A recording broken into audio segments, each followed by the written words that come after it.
9 p.m. English New Edition. Here are the top stories.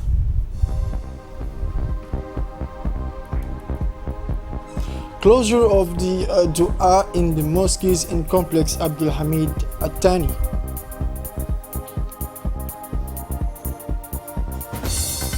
Distribution of clothes for Eid in the regions.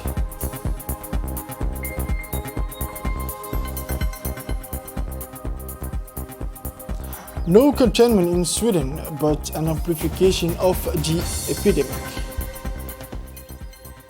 Hello, welcome again, welcome to our newsroom. Now, the end of date of Ramadan was set for Saturday, May 23rd, but finally it was set for May 24th.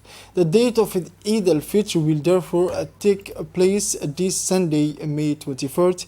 Eid Mubarak in advance. Moving now into national news. For having the news in details, the press briefing on the COVID-19 situation by the SG of Health, Salah Bunaita Trab, for this Friday, May 22nd, 2020. 941 tests were performed, 223 positive cases of COVID-19. Still contact persons, 9 patients healed and 0 deaths. The general assessment is as follows. 22,097 tests were carried out. 2,270 cases tested positive for COVID-19. 1,064 cases were confirmed cured. 10 deaths in total. Unfortunately, stay vigilant, stay safe, and stay at home. Now, the Ministry of Muslim Affairs, Culture and Property of Waqf, Mr. Mumin Hassan Barre, and Minister of Foreign Affairs, His Excellency Muhammad Ali Yusuf, took part in the closing of the invocation organized yesterday, Thursday afternoon, in the mosque of Abdul Hamid Attani, located in Sunny West. Collective iftar followed by invocation session to Allah so that He can cover us with His mercy and protection against this invisible enemy that is the coronavirus. The organization every Friday of this exceptional evening of invocation in certain mosques of the capital in the interior regions constitutes for the religious authorities of the country an important moment to entrust themselves to God to benefit from His help in these difficult moments. Many worshippers, ulama and imams of the mosques and several officials of the Ministry of Muslim Affairs took part in these prayers. It should be noted that although the groupings in the mosques have been temporarily suspended, the imams continue to raise awareness through loudspeakers in their respective mosques. These moments of recollection and spirituality have nourished the hope of finally defeating this pandemic that has killed thousands of people around the world. The Ministry of Muslim Affairs, which is a key player in the fight against the COVID-19 pandemic, continues to raise awareness on a daily basis on the need to respect the measures decreed by the government to prevent the spread of the virus. Finally, it should be recalled that the President Ismail Merkelli, at a meeting held on April 19 at the presidential palace, urged the country's ulama to continue this work of support aimed at ensuring that the measures decreed by the government to prevent the spread of the virus are respected. After the iftar, the prayer of Salat al-Maghrib was performed in compliance with the measures and gestures imposed to overcome the spread of the virus. Now, the MENFOP pays tribute to educational technical staff by video conference and evaluate e-learning systems implemented in times of confinement. The Ministry of National Education and Vocational Training, Mr. Mustafa Mohammed Mahmoud, yesterday led the proceeding of a video conference meeting in the presence of his steering committee, which brought together some 250 participants, who are only a representative sample of all the educational and technical personnel who have carried out this major distance education project. They included teachers, inspectors, educational advisors, trainers, technicians, and head teachers. He first of all made a point of congratulating and thanking all the actors who took part in this very ambitious and innovative system, which mitigated the impact of the confinement and closure of schools, and which made it possible to continue teaching and learning during this period of confinement and health crisis through various channels and devices. television and radio courses, digital learning platform, virtual classes for first and 12th grade pupils, in French and mathematics booklets for pupils in rural schools. The Secretary General of the MANFOP, Mr. Mohammed Abdullah Mayoub, provided a statistical report highlighting the magnitude of this project, which has enabled more than 150,000 students at all levels and of the education, to continue their schooling. He in turn praised the effort of all the teams involved, the Inspector General of General and Technical Education, Mrs. Mona Ismail Abdou and Mahdi Omar Farah, and the Director General of the CFEF in Krippen, Mrs. Aisha Farah El Tire and Mr. Saeed Noor Hassan, in their turn emphasized the dedication and commitment of the pedagogical and technical staff who worked hard and continues to ensure in a present way the realization of the television and radio courses and the digital content put online despite the difficulties of travel and the anxiety that prevailed. Subsequently, the frank and sincere virtual exchanges with the participants gave a precise idea of the strength and weakness of these home courses via television and digital tools. The Ministry also did not fail to welcome the support provided by the ANCI, which hosted the new learning platform of MENFOP and the collaboration with the Ministry of Telecommunication in the implementation of the educational chain of and the granting of telephone credit to our high school teachers who have provided continuing education to their students via the application classroom. Especially invited by the Minister to congratulate him and thank him for allowing the broadcasting of televised courses. The Director General of the RTD, Mr. Suleiman Hared, warmly thanked and welcomed the commitment of all stakeholders in this beautiful new achievement. He reiterated the full participation of his institution in this work in the future. In addition, the Minister was keen to associate to this virtual meeting Professor Sidi Ndaho of the University of Nebraska, who has set up the digital learning platform of Senegal, who was able to share this rich experience with all participants. The minister said he was delighted with this meeting, which paves the way for a broader discussion via cloud platforms and other applications that will serve to enrich the debates and provide lasting solutions to issues relating to virtual classroom and televised and broadcast courses. At the end of the meeting, the participants received the first two pieces of good news, honor rolls for the noble work accomplished, and a bonus to all the players in the various e-learning systems. And now the Minister of Labor in charge of the reform of the administration was launched jointly with the Ministry of Trade, Labor Markets Operation Control.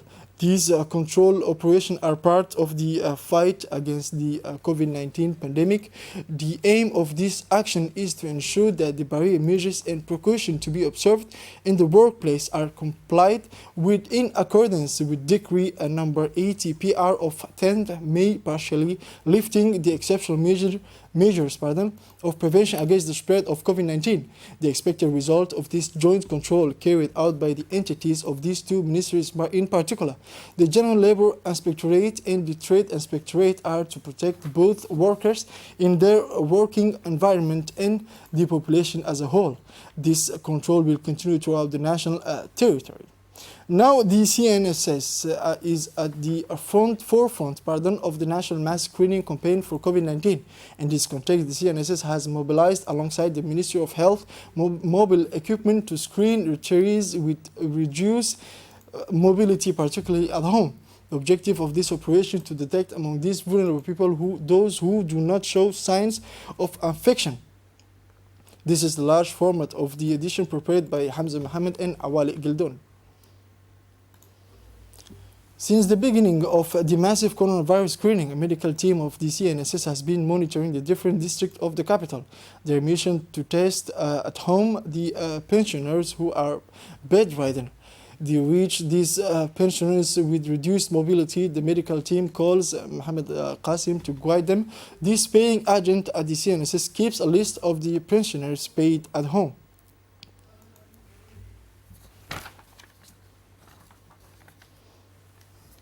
direction, the popular district of Jebel. The team, composed of a doctor and laboratory technician, are welcomed with joy. Without too much delay, the medical team starts the screening. The test is called PCR. It consists of taking samples from the nose and throat, two favorite places for the coronavirus. The diagnosis only takes a few minutes, but is crucial, especially for fragile people like Mrs. Fatima Aden.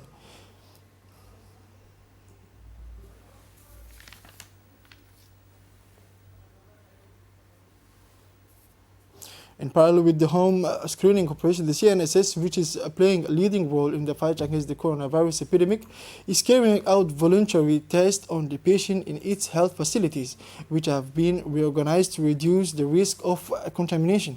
Compliance with barrier measures, hand washing devices, distribution of face masks, the CNSS spares no effort to preserve the health of these patients. Among the safety measures in the transformation of the care park of the CNSS Care Center into a COVID-19 management unit. Since the installation of this device, the CNSS has detected several cases, patients who will finally be sent for treatment in one of the quarantine zone and treatment of patients affected by COVID-19, particularly at the Regional Hospital of Arta, which is under the supervision of the CNSS, an institution at the heart of this national battle against the coronavirus, for which the government is counting on massive screening with the aim of controlling the spread of the virus.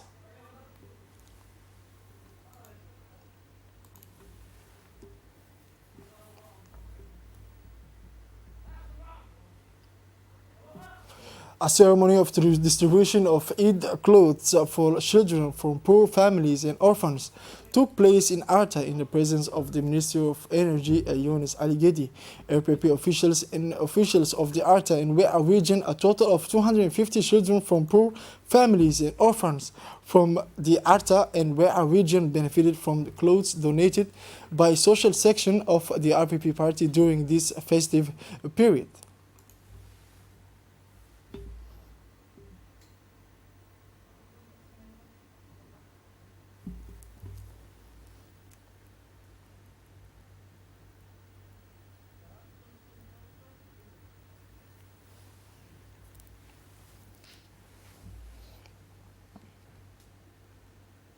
An important workshop of presentation and consultation of the Electricity Interconnection Project Phase 2 of the EDD took place in the conference room of Sunny Hill of Arta this week in the presence of the Prefect of the region, Arta, Mr. Mohammed Sheikh Hassan, the President of the Regional Council of Arta, the main collaborators of the Prefect, the regional elected officials, and about 30 notables from all localities of the region.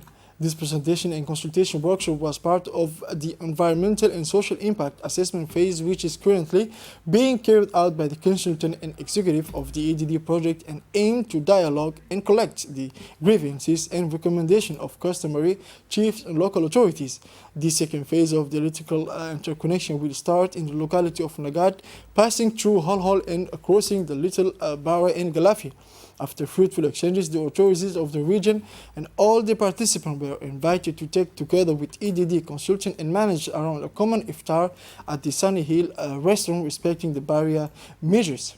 And now a food distribution operation for vulnerable and needy families in the locality of Omar Al-Jaga in Arta region took place this week in the presence of the first Deputy Prefect, Mr. Mohammed Fouzi Ahmed Assowi. The food granted by the Ministry of Social Affairs and Solidarity consisted of 1 bag of rice, 1 bag of sugar, 1 bag of flour, half a carton of pasta, half carton of dates, 1 can of oil, and a pack of tomatoes for 150 families in the locality of Omar Jaga.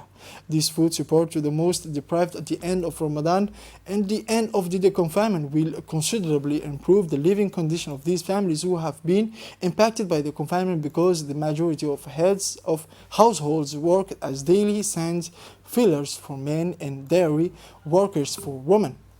Now, under the aegis of the prefect of the region, the Association for the Protection and of the Most Deprived and Orphans organized yesterday afternoon at the headquarters of the Regional Council of Al Sabih the 11th edition of the competition recitation of Holy Quran, dedicated this year to the teachers of the Holy Quran confines the region of Al Sabih. The ceremony was attended by the prefect of Al Sabih region, Mr. Adan Migani, the vice president of the regional council, Mr. Noor Saeed Gildon, the president of the association, Omar Hassan Dide. This year, the association took the initiative to offer rewards to the various teachers of the Holy Quran in the region bordered by the coronavirus. And now, as part of the Eid al-Fitr approach, the parliamentary of the Al Sabih region did not shirk its responsibility to distribute new clothes to orphans and children from the poorest families in the city of Asadrop. The distribution operation took place at the headquarters of the RPP annex of the city of Al Sabih in the presence of the parliamentarians of the region, MP Mr. Ilmi Mahabbe Wa'is, Mr. Abdou Siki Diri, the president of the annex of the RPP of Al Sabih, Mr. Muhammad Ibrahim, as well as the family members of the beneficiary children. A total of 150 orphans and children from the poorest family have benefited this year from this noble initiative, with the aim of allowing these children to live the Eid holiday in joy, just like other children. The ceremony ended with the distribution of the new clothes to the beneficiaries. Now, the National Union of Egyptian Women and the Ministry of Women and the Family, in collaboration with the Ministry of Health, the UNDP, United Nations Development Program, launched a campaign to distribute clothing and hygiene kits in the region of the country from 20 and 21st May 2020. This campaign of distribution of hygiene kits, clothing and mosquito nets is primarily aimed at the poorest family in the 5 interior regions. The UNFD, headed by its president, Mrs. Khadra Mahmoud Haid, and the MFF have granted in each region a set of kits of 100 households. These households will receive their kits in the presence of the UNFD representative of the region, the representative of the prefect of the region, and a representative of the MFF regional office. Eid clothes were distributed to the children from poor families and orphans. This distribution campaigns will make it possible to celebrate Eid al-Fitr to consolidate the capacity of the target local population in the region to avoid accentuating their vulnerability, but also to strengthen existing community structure to support the relay of information in the response to the COVID-19. Now, another donations, the donations of the distribution of new clothes for the Eid al-Fitr still continue as in the capital in the region. In Obok, the Association Difu and the Association Arcana of Obok joined together to help their vulnerable population of all ages to celebrate Eid al-Fitr like others who have the means. It is at Fanti Sew that the two association of Obok distribute the new clothes for 100 people. The president of the association Difu, Mrs. Saida Ali Abdu, and the president of Arcana, Mr. Qasim Ali Sheikh, and the deputy prefect of Obok, Mr. Amin Shamsan Salah, were present. Now, moving to the international news in Sweden. Sweden is one of the few countries that has chosen not to confine its population to stop the spread of the coronavirus.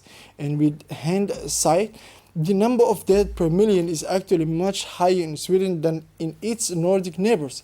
Many experts therefore believe that the Swedish method is a failure.